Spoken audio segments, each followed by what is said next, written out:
This is the Fertile Mindset podcast, where we explore all the emotional aspects of fertility to support you on your path to parenthood. My name is Sarah Holland. I'm the Fertile Mindset coach and a mother to 2 children after my own fertility challenges. I hope you find all the support and inspiration you need within this podcast to carry you forward on your fertility journey towards your own successful outcome.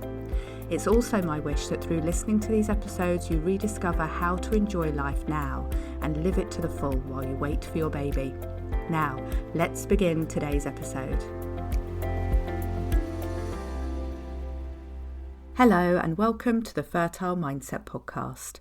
I hope you are well, and if you're listening to the podcast for the first time, maybe after us first meeting at the summit last week, then I'd like to give you an extra special welcome.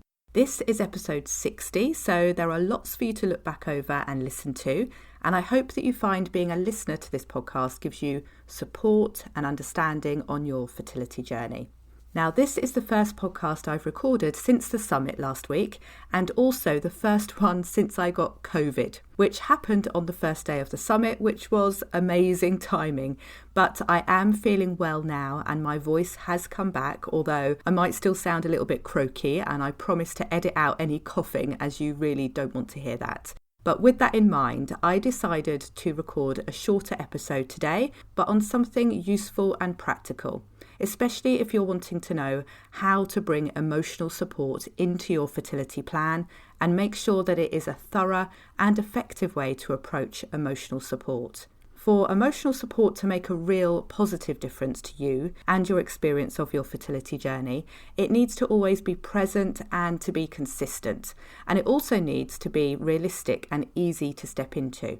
So I have 3 things to think about when you're formulating your own emotional support plan, and I've created questions that once you've answered, you will have your own plan. It's super easy. Okay, so question number 1.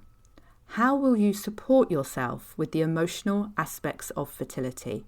What can and will you do often and consistently that you know supports you through the emotional ups and downs? And what we're talking about here is self-care. Now, we often think of self-care as being a pampering luxury kind of thing, bubble baths and pedicures and buying yourself flowers. And whilst all of those things are nice, and yes, do include the ones that make you feel special and loved, I'd love you to broaden your ideas on self-care too. Think about the boundaries you set with people, saying no when you need to and yes when you want to. Think about how you can connect with nature on a regular basis, what you can do to quiet and still your mind every day, ideally throughout the day, just taking a breath, a short meditation, allowing your mind to become still. Are there things that you can do that you know feel like self-care to you? Make a list, choose a top 5 of things to do. And if you joined us at the summit last week and have used EFT with us, maybe for the first time, then EFT tapping is definitely a tool to keep in your self-care box, to bring out and use frequently.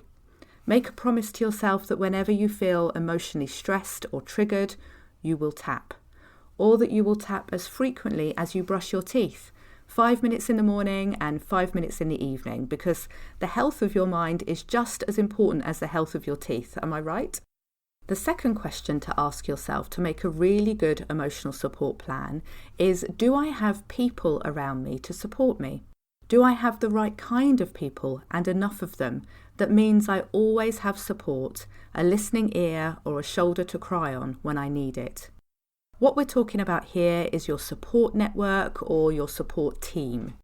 You may have been flying solo for most of your fertility journey or only shared what's happening with you with very few people. But please know that having the support of others, people who understand, who care to check in with you, who you don't need to explain or justify how you're feeling to, these people are pure gold.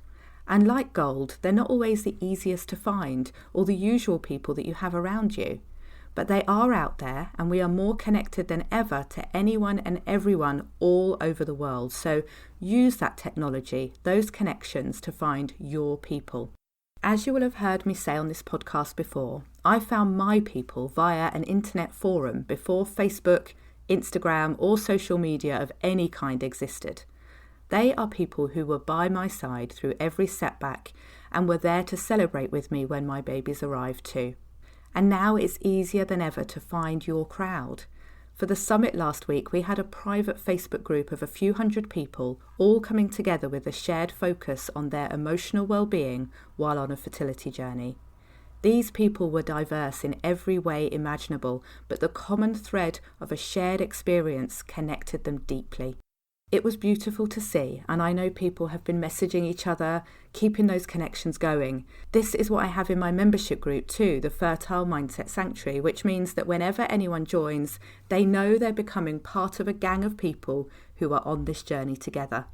It's reassuring, it's really comforting, and it can bring so much into your life to have people who understand and give you the right kind of support. We've talked about the possibilities in the online world here, but of course you may come across those pure gold people in your day-to-day life too. The more of the right people you add into your support network, the stronger and more supportive it will be. If you would like to join our Fertile Mindset Sanctuary group, you are very welcome, as we're currently open to new members today, and I'll share more with you about that at the end of this podcast.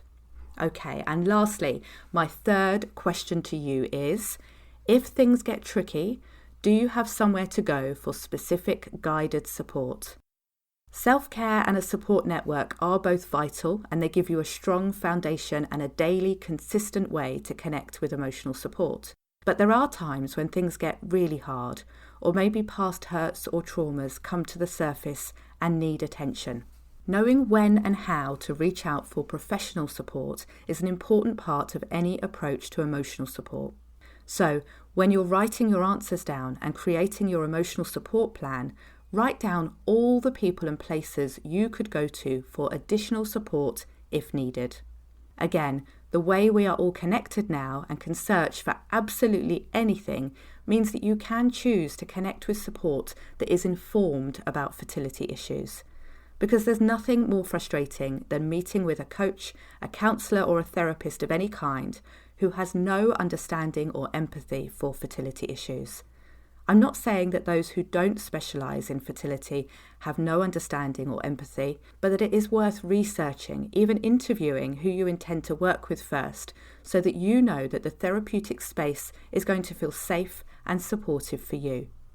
And of course, last week at the summit, you were introduced to some amazing people who have deep understanding of fertility issues and will understand you and your situation. I put myself in that group too, as someone who has both lived the experience of fertility issues and also has supported many, many people, which has given me a huge amount of understanding and empathy for anyone on any kind of fertility journey. And this is where I would love to tell you more about the Fertile Mindset Sanctuary and the fully supported Blossom level that is open to new members just for today now. You'll hear me talk about the free Bud level of Sanctuary membership on every podcast, as that level is always open and it's a great starting point for using EFT as a technique for emotional support. And the Blossom level then opens up all the other support in the Sanctuary, a huge library of self-help, self-care resources, which can be the answer to that first question we started with, of how will you support yourself with the emotional aspects of fertility. Within the membership, you're also welcomed into our lovely private group on Facebook, where you can meet the other Sanctuary members, ask for and give support, and become part of this lovely close-knit community. We meet twice a month on Zoom for our Sanctuary support circles, and I hope to get back to our in-person meetup soon as well. This is how being a member of the Sanctuary can give you the support network, the support team that is so important. And then that last question of whether you have somewhere to go for specific guided support, for professional support when things get tough. And within the Sanctuary, you have my support and guidance within the group, within the support circles, and in one-to-one support sessions with me, which are discounted for Sanctuary members. So I would love to invite you to join us in the Fertile Mindset Sanctuary on the fully supported, all access, absolutely lovely Blossom level, which is only open now for a few more hours until 7 p.m. UK time today. That's Thursday, the 10th of February, and then we'll be closed for a few months until we open again. Another option I want to give you now is the chance to buy a VIP ticket to the Fertility Stress Solution Summit that happened last week. The VIP ticket gives you all 19 sessions from the summit on both video and audio, a beautiful tapping scripts PDF booklet from all the sessions, and also 30 days of free membership inside the Sanctuary on the Blossom level. Sanctuary membership alone is £29 a month, and the VIP ticket to the summit that includes your first month of Sanctuary membership is great value at £49. I'll pop links to both of these in the text here, and I'll give them to you now as well. For the Sanctuary membership alone, or to read about the Sanctuary, go to fertilemindset.com/sanctuary. And for the VIP summit ticket, which is amazing value, go to fertilemindset.com/VIP ticket. So that's it for this week. I'm so pleased that my voice held out for so long and I didn't even have to stop recording for a coughing fit. And if you join us in the Sanctuary, I look forward to seeing you there. We have our usual support circle tomorrow with the addition of a welcome party for our new members too. So maybe I will see you there. I'm so pleased you're listening to the Fertile Mindset podcast, and now I would love to invite you to join us in the Fertile Mindset Sanctuary. The Sanctuary is my fertility support membership, which is focused on taking care of you and helping you enjoy your life while you wait for your baby. In the Sanctuary, I'll guide you through using an amazing technique called EFT or tapping, and you'll soon be feeling less stressed and more joyful. If you're not already in the Sanctuary, do come and join us today, because the best time to start receiving support on your fertility journey is always right now. Honestly, it makes such a difference to have good quality emotional support and techniques that you can pick up and use yourself whenever you need them. Go to fertilemindset.com/sanctuary to join us today. I look forward to hopefully seeing you there and at the next episode of the Fertile Mindset podcast.